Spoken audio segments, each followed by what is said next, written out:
मध्य प्रदेश की hot seat Datia में उपचुनाव का बिगुल बज चुका है। चुनावी प्रचार का आगाज बड़े जोरों शोरों से शुरू होने जा रहा है। आज उपचुनाव में नामांकन दाखिल करने का आखिरी दिन था और इस मौके पर बीजेपी और कांग्रेस दोनों ही पार्टियों के प्रत्याशी अपना नामांकन दाखिल कर चुके हैं। इस दौरान दोनों ही राजनीतिक दलों के दिग्गज नेता दतिया में नामांकन के दौरान मौजूद रहे। दोनों दलों ने दतिया उपचुनाव में जीत का दावा किया। नामांकन के बाद दोनों ही दलों के प्रत्याशियों ने जीत का दावा किया है। सारा वरिष्ठ नेतृत्व प्रदेश ये सब आए थे। आज उनके आशीर्वाद और उनके नेतृत्व में नामांकन फॉर्म दाखिल किया है। केवल झूठे आरोप लगाना, अनावश्यक रूप से झूठ की राजनीति पर टिकी है। कांग्रेस का कहीं कोई व्यक्तित्व नहीं है। और समाजवादी पार्टी का पूरा समर्थन व्यक्त करना। आपने नामांकन दाखिल कर दिया जी। अब आगे की क्या रणनीति है? बस अब मैदान में कूदना है और क्या, चुनाव लड़ेंगे। 25,000 से ज्यादा से जीतूंगा मैं। तो आपने सुना, दोनों प्रत्याशियों के अपने अपने दावे हैं। दतिया उपचुनाव के लिहाज से आज का दिन सबसे बड़ा दिन था। सबसे पहले आपको बीजेपी खेमे की तस्वीरें दिखाते हैं। आज सुबह सीएम डॉक्टर मोहन यादव दतिया पहुंचे तो उन्होंने मां पीताम्बरा का दर्शन कर आशीर्वाद लिया और बीजेपी प्रत्याशी के जीत की कामना की। इस दौरान बीजेपी प्रत्याशी आशुतोष तिवारी भी सीएम डॉक्टर मोहन यादव के साथ दिखाई दिए। वहीं नामांकन के समय बीजेपी प्रदेश अध्यक्ष नरोत्तम मिश्रा भी मौजूद रहे। नामांकन के बाद दतिया में बीजेपी का शक्ति प्रदर्शन देखने को मिला, जहां मध्य प्रदेश बीजेपी के दिग्गज नेताओं ने मंच से संबोधित भी किया। बीजेपी प्रत्याशी आशुतोष तिवारी के नामांकन से जुड़ी ये खास रिपोर्ट देखिए।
आज नामांकन के दौरान आशुतोष तिवारी के साथ सबसे ज्यादा चर्चा नरोत्तम मिश्रा के भाषण की हुई।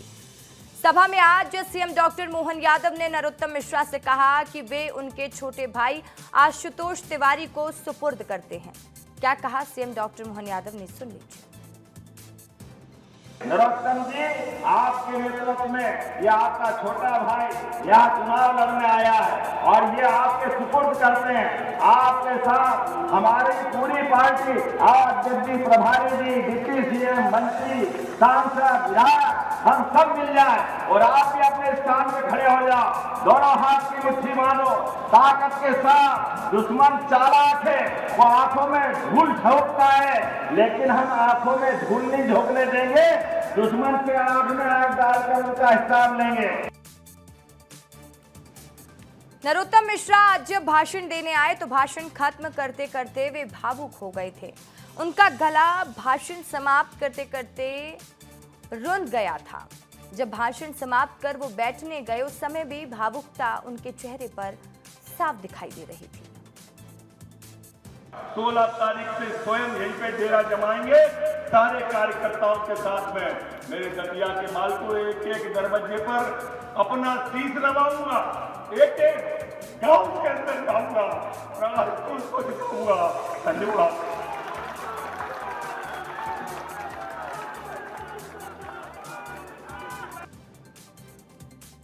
इधर नरोत्तम मिश्रा की पत्नी गायत्री मिश्रा से जब हमारी संवाददाता रंजना दुबे ने भी बातचीत की तो आज वो भी भावुक हो उठी। इस वक्त हमारे साथ नरोत्तम मिश्रा की धर्मपत्नी हैं, उन्हीं से बात करेंगे। मैम, आज बहुत ज़्यादा भावुक हो गए नरोत्तम मिश्रा जी, उनकी आंखों से आंसू झलक पड़े।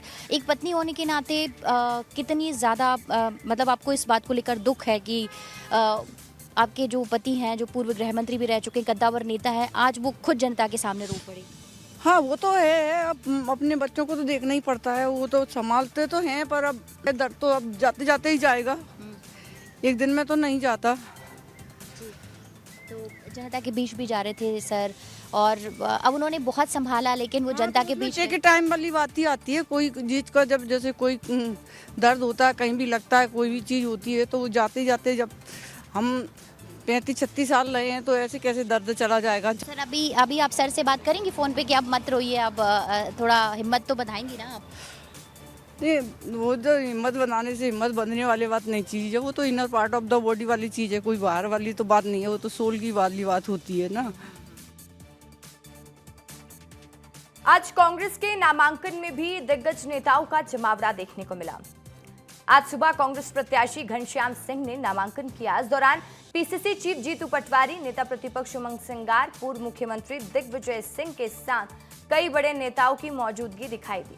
नामांकन के दौरान कांग्रेस ने न सिर्फ अपनी एकजुटता दिखाई, बल्कि मीनाक्षी नटराजन मामले से सबक लेते हुए बेहद ही सतर्कता बरती और मुख्य प्रत्याशी के साथ 3 डमी उम्मीदवारों के भी फॉर्म दाखिल करवाए गए, ताकि किसी भी तकनीकी गड़बड़ी या सियासी उलटफेर की गुंजाइश न रहे। दतिया उपचुनाव में कांग्रेस की दावेदारी पर क्या कहा कांग्रेस के बड़े नेताओं ने, वो सुनिए अब। रहेंगे और आप भी रहोगे, मैं भी रहूँगा। 25 साल की बीजेपी है, क्या मिला परिवर्तन में? 0। इसलिए दतिया को अवसर मिला कि कांग्रेस पार्टी के साथ मिलकर राजनीति प्रदेश की बदले। कोई नेता नाराज नहीं है, सब एकजुट है, एक साथ है। 25,000 वोट से कांग्रेस जीतेगी। हमें इस बात की प्रसन्नता है, उस अत्याचारी, अन्याय और रावण स्वरूपी नरोत्तम मिश्रा को हमारे प्रहारों से प्रभावित होकर भाजपा ने उसका टिकट काट दिया। अब जिसको टिकट दिया गया है वो क्या है? देखिए, ये दतिया सीट परंपरागत रूप से कांग्रेस की सीट रही है। 2023 के जो रिजल्ट है वही 2036 में भी रिपीट होगा। कांग्रेस पार्टी ये बाई इलेक्शन जीतने के लिए लड़ रही है। पहले भी हमारे विधायक थे भारती साहब, अब घनश्याम सिंह जी हैं, अब भी हमारी बनेंगे। कांग्रेस पार्टी जीतेगी। यहाँ पर भारतीय जनता पार्टी का जीतने का कोई जगह नहीं। कौन कौन से मुद्दे हैं? बहुत पार्टी लड़ेंगी। अब वोट काट देंगे तो वोट, हमारे पास कितना वोट है मालूम है आपको? हमारे पास इतना वोट है कि हम 2 कैंडिडेट भी लड़ा देंगे, 2 जीतेंगे। नामांकन दाखिल कर दिया। अब आगे की क्या रणनीति है? बस अब मैदान में कूदना है और क्या, चुनाव लड़ेंगे। 25,000 से ज्यादा से जीतूंगा मैं। उपचुनाव में कांग्रेस की राह आसान नहीं होने वाली है। दतिया में कांग्रेस गुटों में बटी है। अवधेश नायक नामांकन में नहीं पहुंचे। अवधेश नायक टिकट की रेस में थे। अवधेश नायक भी कांग्रेस की तरफ से आगे चल रहे थे। 18 साल बाद घनश्याम की वापसी हुई। 2018 में घनश्याम सेवरा से विधायक बने थे। 2023 में उन्हें हार मिली थी। इसके बाद उनके अनुभव को देखते हुए कांग्रेस ने उन्हें दतिया से प्रत्याशी बनाया है। ऐसे में बीजेपी घनश्याम सिंह पर हमलावर है और कि उन्होंने दतिया के सरकार के लिए कुछ भी नहीं किया है। आज जब घनश्याम सिंह नामांकन करने पहुंचे तो वहां पर समाजवादी पार्टी के नेता कार्यकर्ता भी मौजूद दिखाई दिए। समाजवादी पार्टी का कहना था कि वे इंडिया गठबंधन के धर्म का पालन कर रही है। पार्टी इस उपचुनाव में भी अपने प्रत्याशी उतारने के बजाय कांग्रेस उम्मीदवार घनश्याम सिंह का खुला समर्थन कर रही है। समाजवादी पार्टी के प्रदेश अध्यक्ष जी हैं मनोज यादव जी, ये भी आए नामांकन पत्र दाखिल कराने और समाजवादी पार्टी का पूरा समर्थन व्यक्त करने। आपने नामांकन दाखिल कर दिया जी। अब आगे की क्या रणनीति है? बस अब मैदान में कूदना है और क्या, चुनाव लड़ेंगे। 25,000 से ज्यादा से जीतूंगा मैं। कांग्रेस के तमाम जो दिग्गज हैं वो यहाँ पर डेरा डाली हुई। यही वजह है कि अब इसके बाद यानी कांग्रेस के बाद अब बीजेपी अपना नामांकन दाखिल करने के लिए पहुंचेगी। कैमरा पर्सन संजय के साथ अनिल गौर, विस्तार न्यूज। दतिया आज हॉटस्पॉट बना रहा। दतिया में तमाम चुनावी हलचल के बीच उधर उपचुनाव के लिए बीजेपी के स्टार प्रचारकों की सूची भी सामने आ गई है। प्रदेश अध्यक्ष हेमंत खंडेलवाल की ओर से राष्ट्रीय नेतृत्व को भेजे गए प्रस्ताव में पार्टी के शीर्ष नेताओं को प्रचार की जिम्मेदारी सौंपी गई। बीजेपी की प्रस्तावित सूची में मुख्यमंत्री डॉक्टर मोहन यादव के साथ ही प्रदेश अध्यक्ष हेमंत खंडेलवाल का नाम शामिल है। उनके साथ केंद्रीय कृषि मंत्री एवं पूर्व मुख्यमंत्री शिवराज सिंह चौहान, केंद्रीय मंत्री ज्योतिरादित्य सिंधिया और केंद्रीय मंत्री वीरेंद्र कुमार खटीक भी दतिया में जनसभाएं और चुनावी कार्यक्रम करेंगे। उम्मीदवारों ने अपना नामांकन दाखिल कर लिया है। कल से चुनावी प्रचार का जोर पकड़ने लगेगा। ऐसे में दतिया उपचुनाव में लोगों के मुद्दे क्या रहने वाले हैं, वो भी सुनिए जनता से। विकास बीच में 2.5 साल रुक गया था भारती जी के वजह से। विकास की पुनः गंगा भारतीय जनता पार्टी माननीय मुख्यमंत्री मोहन यादव के मंत्रित्व काल में प्रभावित हो गई। जब से 2008 से आए हैं ना, तो गुंडे और गड्ढे सारे खत्म कर दिए। मेन वजह क्या है, दतिया में तो अपन को एक ही चीज़ चाहिए है, प्रोग्रेस। अपन किस लिए लगे हैं कि प्रोग्रेस हो, कल के दिन अच्छा बने, दतिया अपना साफ सुथरा रहे, हर चीज़ में आगे रहे। तो कांग्रेस की सरकार में तो आज तक कुछ नहीं हो पाया था। जैसे कांग्रेस का प्रत्याशी यहाँ जीत भी जाए तो क्या करेगा? बीजेपी की ऊपर से नीचे तक सरकार है, बीजेपी करेगी।